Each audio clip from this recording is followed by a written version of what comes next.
Kasus penyerangan warga oleh anggota TNI Armet 2 KS di Desa Selamat, Deli Serdang, Sumatera Utara memasuki babak baru. Korban mengungkap nama orang yang dicari TNI di Desa Selamat dan perlakuan kasar TNI terhadap warga. Bagaimana pengakuan warga tersebut dan bagaimana respons Menko Polkam Budi Gunawan terkait insiden ini? Pengakuan warga sekaligus korban penyerangan TNI di Desa Selamat, Deli Serdang ini kami samakan dengan keterangan kronologis sebelumnya dari Kepala Desa Selamat Bahrun. Pada Jumat 8 November 2024 sekitar pukul 10 malam, warga terkejut dengan kedatangan puluhan anggota TNI tanpa seragam. Anggota TNI mencari orang yang cekcok dengan mereka di jalan. Saya nampak keramaian masuk ke gang kampung.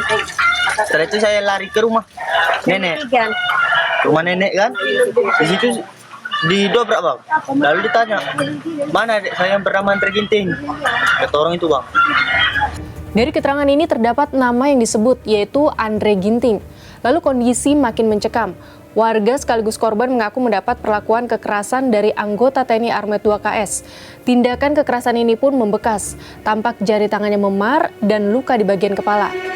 Setelah itu saya buka pintu karena saya takut rusak. Saya buka pintu itu saya diseret keluar. Setelah saya diseret keluar lalu saya dipukuli. Setelah itu saya dipukuli terus menerus lalu saya dibawa ke asrama bang. Ke Armet? Iya. Itu jam berapa tuh? Itu kejadiannya di sekitar jam setengah 11 bang. Setengah 11 malam. Nah kemudian di situ bang dibawa ke Armet. Di Armet tuh ngapain? Di Armet saya cuma didudukkan aja di situ bang. Cuma dibikin seperti tahanan. Ada berapa orang kira-kira tadi malam bang yang datang? Kalau yang mukuli saya sekitar 50 orang ada bang. 50 orang. Pakai apa itu? Ya, campur lah bang. Ada yang pakai sajam, ballistik. Anggota TNI Armet 2 KS memakai senjata tajam untuk menyerang warga secara brutal, baik warga yang ditemui di jalan maupun di rumah. Mereka mencari pemuda yang cekcok dengan mereka saat melintas di jalan. Dari penyerangan ini, tokoh masyarakat berusia 60 tahun yakni Raden Barus meninggal. Warga belum tahu bagaimana Raden bisa menjadi korban kebrutalan anggota TNI itu. Terdapat luka di kepala dan badan korban. Raden ditemukan masih hidup tetapi sudah kritis. Warga sempat membawa ke rumah sakit tetapi korban meninggal dalam perjalanan.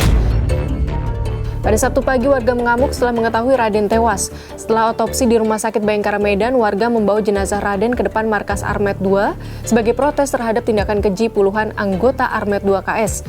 Warga menyebut Raden adalah tokoh masyarakat yang dituakan di desa.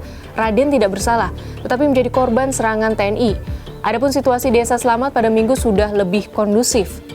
Terkait insiden ini, Menko Polkam Budi Gunawan pada Senin memastikan dan menjamin pelaku yang terbukti bersalah akan ditindak dan diberi sanksi.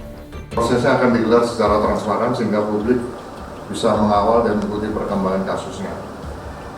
Dan akan dijamin dan dipastikan bahwa para pelakunya yang terbukti bersalah akan ditindak dan diberi sanksi sesuai dengan ketentuan yang berlaku. Setelah kronologi dan pengakuan warga korban penyerangan TNI AD di Desa Selamat, Deli Serdang bergulir, kita nanti update selanjutnya. Semoga sesuai janji, proses hukum segera berjalan.